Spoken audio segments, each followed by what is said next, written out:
나는 지금 새벽 기도의 시간에 계속해서 보고 있는 그 순서를 따라서 오늘 보고 있는 것인데, 예레미야 선지자가 자기가 속해 있는 국가 공동체 남유다가 하나님의 말씀을 끝까지 거역함으로써 바벨론에 의해서 멸망당하는 것을 목도하면서 그 슬픔과 고통과 아리는 마음을 시로 표현한 것이 예레미야 애가 전체 5편으로 되어 있습니다. 오늘 그 5번째 시인 5장을 이제 저희들이 보고 있는 것인데요. 이 모든 하나님의 심판과 징계가 우리의 죄악 때문인 것을 예레미야는 정확히 알고 있습니다. 그래서 우리가 읽은 본문 제일 마지막 16절 보시게 되면 오호라 우리의 범죄 때문이니이다, 이렇게 정확하게 표현을 하고 있죠. 범죄로 말미암아서 하나님으로부터 어떠한 징계를 받는가 하는 부분입니다. 하나님께서 바벨론이라고 하는 나라를 들어서 남유다를 치게 만드시죠. 그 이유는 하나입니다. 죄악이 남유다 그 하나님의 공동체 안에 관영하여 있고, 하나님의 거룩이 그 안에 임재할 수가 없고, 하나님의 말씀을 무시하고 하나님의 말씀과는 반대되는 삶을 사는 그 남유다, 결국 한마디로 이야기하면 하나님이 계시지 않는 공동체에 임하는 심판의 내용들을 오늘 우리가 살펴보려고 하는 것입니다. 그래서 말씀의 제목이 하나님이 안 계시는 교회, 이렇게 정해보았어요. 생각하기도 싫고 있어서도 안 되는 일이지만 우리가 한 번은 짚어보자 라고 하는 면에서 좀 제목이 좀 과하죠. 하나님이 안 계시는 교회. 과연 우리는 어떠한가 하는 오늘 우리 시대의 교회의 모습을 바르게 진단하고 점검하는 차원에서 그 당시에 하나님이 떠나버리신 그 이스라엘 공동체의 모습, 그리고 그 이스라엘 공동체에 임하였던 재앙들이 어떤 것인가 살펴봄으로써 우리에게 경각심이 일어날 수 있는 그런 시간이 되었으면 좋겠습니다.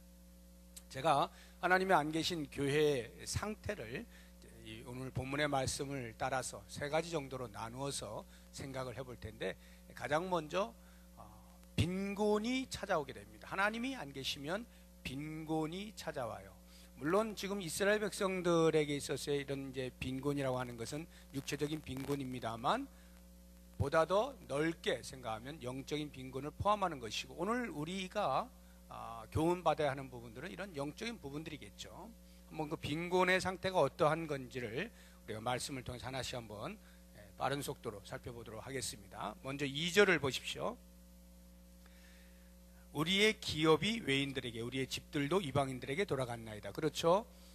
바벨론이 침략을 해가지고 이스라엘을 멸망을 시켰으니까요. 다 바벨론의 수중으로 들어가게 된 것이죠. 그러니까 영적인 빈곤이라고 하는 것은 하나님께서 이미 우리에게 주신 것, 있는 것까지도 빼앗기는 상태입니다. 이전에 누렸던 부요함, 영적인 풍요가 다 대적들의 손에 의해서 빼앗기는 거예요. 그럼에도 불구하고 하나님은 외면하시고 못 본 척 하시고 무시하시고 방치하시고 오히려 허용을 하고 계시는 그러한 모습을 볼 수가 있습니다. 그 다음 3절을 보시면 영적인 빈곤의 상태가 우리는 아버지 없는 고아들이오며 우리의 어머니는 과부들 같으니. 아버지 없는 고아들이라는 말은 그 젊은 장정들이 다 군대에 끌려간 거 아니겠어요? 바벨론이 쳐들어오니까 막아보겠다고 나갔다가 다 죽는 거죠. 그러니까 고아가 생기는 것이고요. 과부가 있는 것은 남편이 전쟁터에 다 죽으니까 과부가 되는 것이죠. 그러니까 고아와 과부와 같은 처지가 되어버렸다라고 하는 것인데, 가족을 돌볼 사람이 없어진 거예요. 누구로부터도 보호함과 지켜냄을 얻지 못하는 그러한 빈곤의 상태입니다. 어쩌면 오늘날에도 마찬가지로 고아의 심정을 고아가 아닌다 하면은 모른다라고 말을 하는 이유가 바로 그러한 어떤 외로움과 보호받지 못하는 자기 혼자라고 하는 이러한 것들이 자신을 아주 처참하게 만들지 않습니까? 이것이 바로 빈곤의 상태라고 하는 것입니다. 그 다음에 9절과 10절을 보시면 광야에는 칼이 있으므로 죽기를 무릅써야 양식을 얻사오니 굶주림의 열기로 말미암아 우리의 피부가 아궁이처럼 검으니이다. 이 말의 의미가 뭐냐면 바벨론이 쳐들어왔어요. 다 쓸어가는 겁니다. 그리고는 그나마 근근히 먹으려고 하는데 그것마저 바벨론에 의해서 멸망당한 민족을 주변 다른 사람들이 얼마나 우습게 여기겠어요? 그러니까 목축을 하는 그 베두인들이라고 하는데, 그런 베두인들이 와서 또 노략질을 해가는 거예요. 힘이 없는 걸 뻔히 아니까 그걸 다 노략질 해가는 거예요. 이 베두인들이 이제 광야에서 생활을 하는데, 광야에는 칼이 있으므로 죽기를 무릅써야 양식을 얻사오니, 이 말의 의미는 그러한 노력으로부터 어떻게 목숨 걸고 겨우 막아봐야 조금 양식을 보존할까 말까 한 그러한 위태로운 상태, 영적인 빈곤을 우리에게 말해주고 있는 것이죠.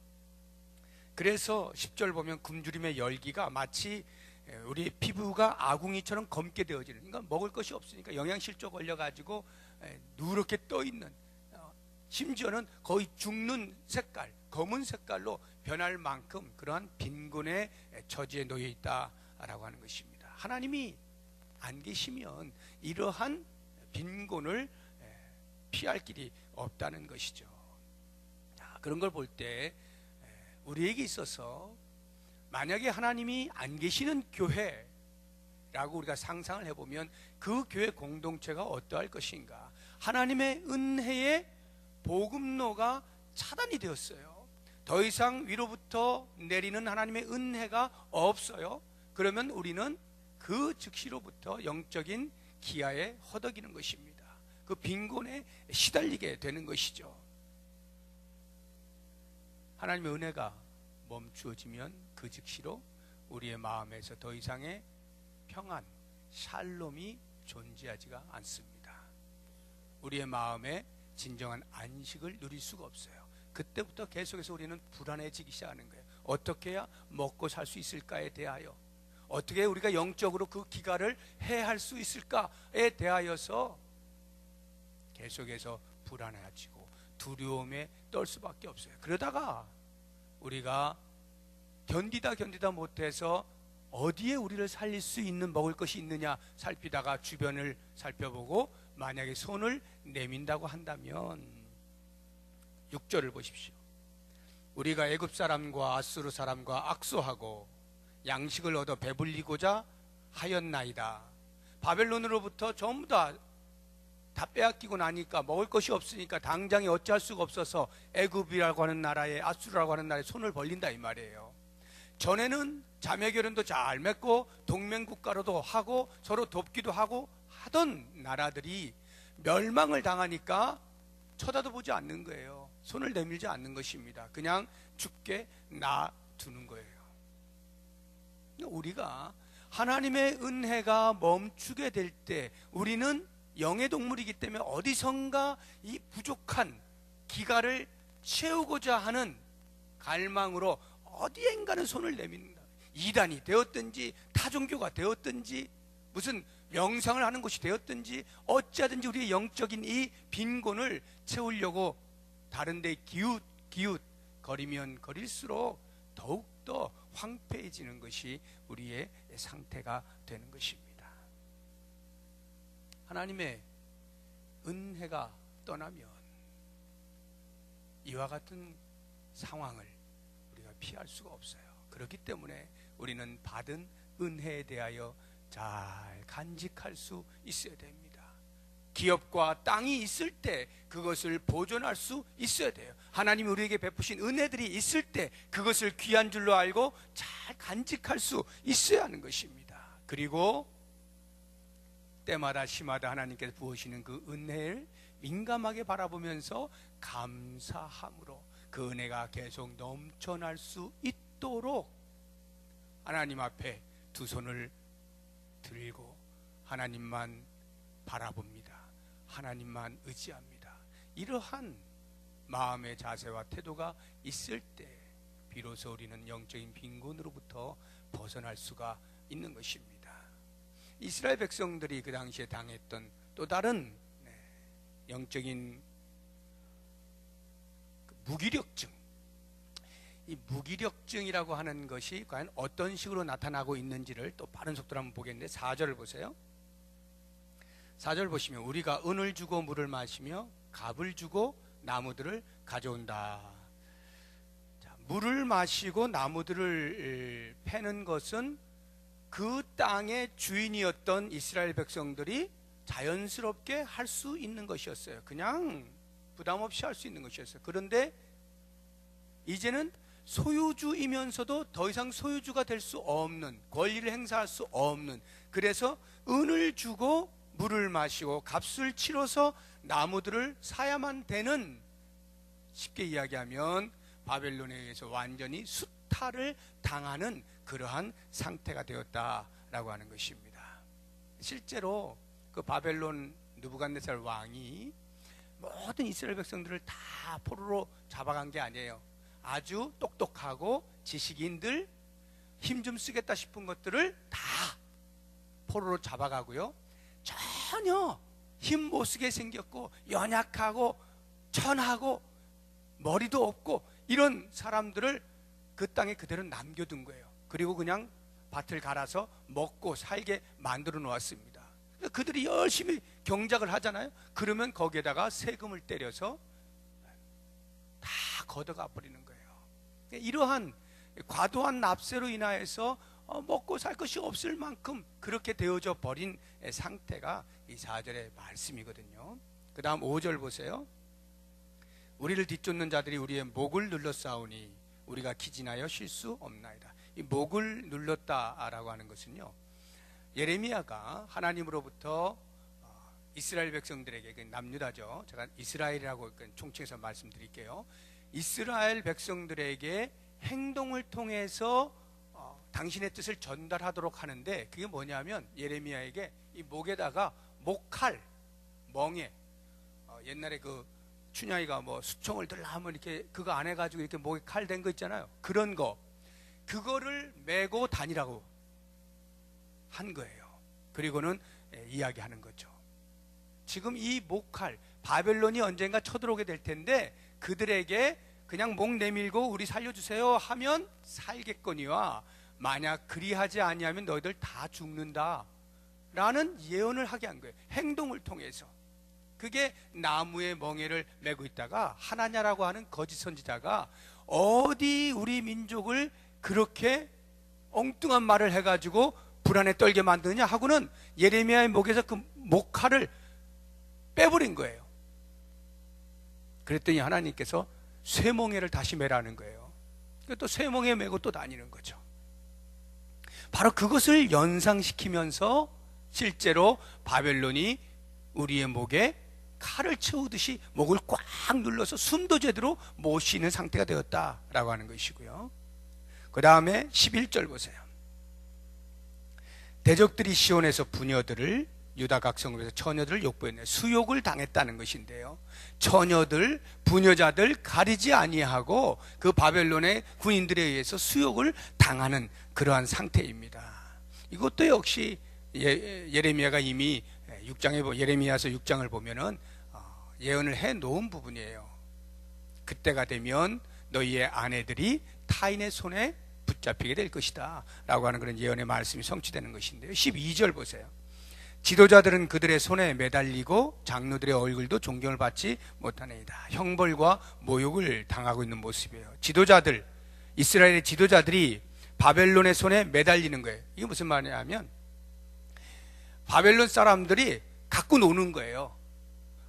고문을 하고요, 뭐 어디에 매달리게도 하고요, 마음대로 이스라엘의 지도자들을 그렇게 마음대로 해버리는 그러한 형벌을 주고요, 장로들의 얼굴도 존경을 받지 못해요. 다 지도자들을 말하는 거죠. 장로들도 존경을 받지 못한다는 말은 무시한다는 거죠. 모욕을 준다는 말입니다. 이게 하나님의 말씀을 떠난 죄로 관영하여 있는 이스라엘 백성들의 현 주소인 거예요. 그런 결과를 낳게 되었다라고 하는 것이죠. 그 다음 13절 보세요. 청년들이 맷돌을 지며 아이들이 나무를 지다가 엎드러 지우며, 맷돌을 지고 하는 것들은 보통 노예들이 한다든지 아니면 그 당시에 천하게 여겨졌던 여인들이 하는 것들이에요. 그런 것들을 청년들이 한다는 것은 수치죠. 아이들이 나무를 지다가 엎드려져요. 얼마나 나무찜이 무거우면 넘어지고 하는 거예요. 그런 중노동을 감당하게 되는 것입니다. 자, 이러한 상태를 칭해가지고 8절을 보시면은 이렇게 표현하고 있어요. 종들이 우리를 지배하며 그들의 손에서 건져낼 자가 없나이다. 종들이라고 하는 것은 바벨론을 말하는 거예요. 그러니까 하나님이 우리를 다스리고 계실 때는 바벨론은 아무것도 아니었습니다. 하나님의 보호하심과 지키심이 있기 때문에 차라리 우리의 종이면 종이지, 이런 생각을 가지고 있던 그 바벨론, 그 종들이 우리를 지배하며, 이제는 전세가 역전이 되어버렸단 말이에요. 그런 종들로부터, 종과 같은 그런 사람들로부터 지배를 당하는 수치 가운데 빠지게 되었다는 것이죠. 그런데 이와 같은 지금 쭉 제가 나열한 이러한 그 수치들이 그게 중요한 게 아니라 그 다음이 중요한 거예요. 다시 8절 뒷부분을 보시면 그들의 손에서 건져낼 자가 없나이다. 그러한 수치를 당하고 있음에도 불구하고 구원자가 없는 거예요. 우리를 구원해 줄 자가 없다라고 하는 것입니다. 우리가 그것으로부터 뛰쳐나가서 극복할 만한 힘이 없다는 거예요. 영적인 무기력에 빠져 있다 이 말이에요. 하나님이 안 계신 곳에는 반드시 사탄이 지배하게 돼 있죠. 하나님이 안 계신 세상은 사탄이 지배하고 있는 것입니다. 우리는 하나님의 다스림을 받았던 자들입니다. 받고 있는 자들입니다. 그런데 만약 가정을 해보세요. 어느 날 하나님의 다스림 가운데 있던 우리들이 죄를 짓고 죄의 그 관영함에서 헤어나오지 못하고 하나님의 뜻을 무시하고, 그래서 하나님의 징계를 받게 되어서 사탄의 지배 가운데 들어오게 되었을 때 우리가 영적인 신음을 내잖아요. 죽겠습니다, 죽겠습니다. 신음을 내는데도 더 슬픈 것은 그 신음소리를 아무도 듣지 않는다는 것이고, 구원의 손길이 없다는 것이고, 우리 자체로도 그것을 이겨낼 만한 힘이 없다는 이러한 영적인 무기력,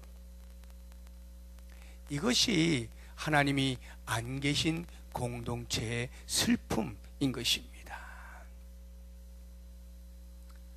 하나님이 다스리는 곳, 거기에 참 자유가 있지 않습니까? 하나님이 다스리는 거기에 인간의 존엄성이 있잖아요.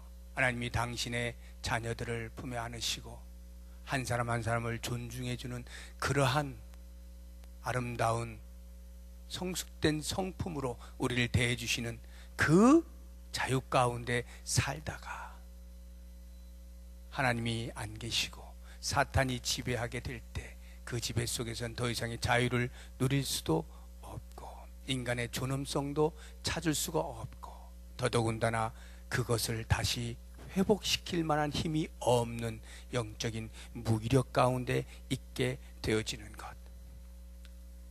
그러므로 우리는 과연 우리가 하나님을 바르게 섬기고 있는가? 하나님이 이곳에 계시는가? 하나님이 우리를 다스리고 계시는가? 하나님, 우리를 다스려 주옵소서.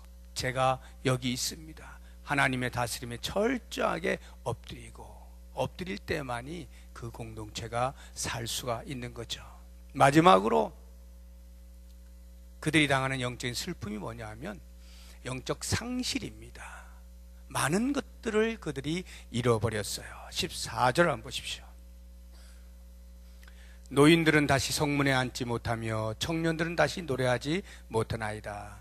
노인들이 성문에 앉지 못한다는 것, 성문은 사람들이 많이 왔다 갔다 하는 곳이기 때문에 항상 거기에서 무역 매매가 이루어진 것뿐만 아니라 사람들의 잘잘못을 가리는 재판이 이루어졌던 곳입니다. 그러니까 어른들이, 장로들이 앉아서 판결을 내리는 곳이 성문이었습니다. 그런데 노인들은 다시 성문에 앉지 못해요. 다시 말하면 더 이상 자치력을 갖지 못한다. 판결할 수 있는 권한이 그들에게 주어지지 않았다라고 하는 것이죠. 대적의 손에 그냥 끌려 다니는 것입니다. 힘의 상실이죠. 힘의 상실이에요. 스스로 자신을 지켜낼 수 있는, 또는 스스로 자신들의 그 공동체 안에 있는 문제들을 해결해낼 수 있는 힘이 없어져 버린 그러한 상태입니다. 다시 14절 뒷부분을 보시면 청년들은 다시 노래하지 못하나이다. 행복의 상실이에요.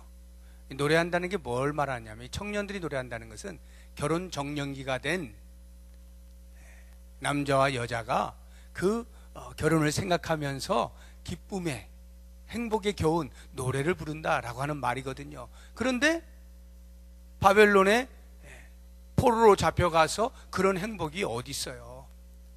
결혼이 어디 있습니까? 죽지 않으면 다행인 그러한 삶을 사는 것이죠. 그러니까 하나님이 떠나버리니까 그런 행복도 함께 상실이 되어져 버리는 모습입니다. 15절 보세요.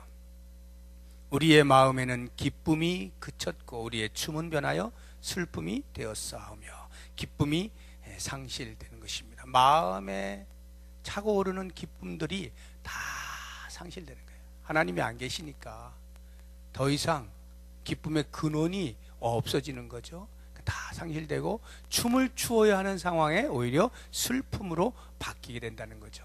저는 이 말씀을 볼 때 시편 30편의 말씀, 이것과 정반대의 그 말씀이 있죠. 제가 한번 소개해 볼게요. 여호와여 들으시고 내게 은혜를 베푸소서. 여호와여 나를 돕는 자가 되소서 하였나이다. 주께서 나의 슬픔이 변하여 내게 춤이 되게 하시며 나의 베옷을 벗기고 기쁨으로 띠띠우셨나이다.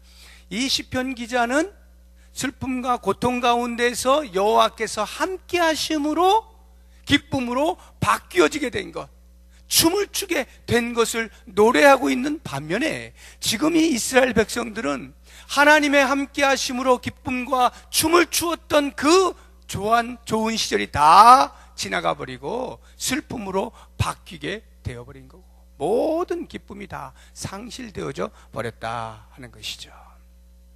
16절 마지막 보십시오. 우리의 머리에서는 면류관이 떨어져 싸우니. 면류관이 떨어졌다. 면류관이 뭐예요? 그 사람의 영예로움을 나타내 주는 거 아닙니까? 야, 저 사람 존경받을 만한 영예로움을 표현하는 그 면류관이 떨어진 것입니다. 하나님의 자녀로서 이미 가지고 있는 그 영예로움, 하나님의 자녀됨의 권세의 영예, 그것이 땅바닥에 떨어져 버린 거죠. 왜요? 바벨론이라고 하는 이방 민족이 침략을 하는데도 하나님이 도우시지 않잖아요. 그냥 포로로 잡혀가게 만들어 놓고 죽게 만들어 놓으시잖아요.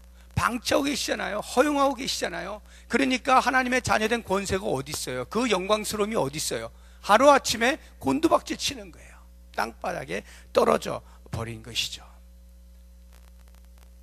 하나님이 안 계시면 힘도 없어요. 행복도 없고 기쁨도 없고 영예는 말할 것도 없습니다.